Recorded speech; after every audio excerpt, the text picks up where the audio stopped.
I've been learning the art of dip dyeing tissue paper for about 7 years now. My friend and her mom brought me into their circle. They gather every year, the day after Thanksgiving, kind of in a response to Black Friday shopping. And they make wreaths and they dip dye tissue paper for gift wrapping.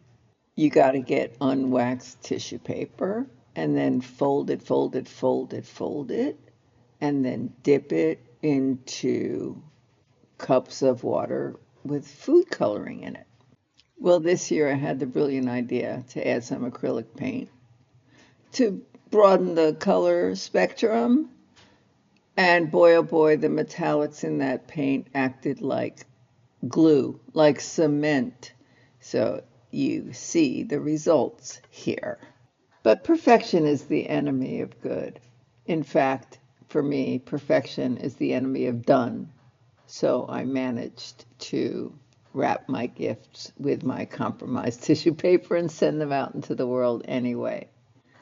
In that spirit, may everything you turn your attention to in this new year be filled with light, love, and fun.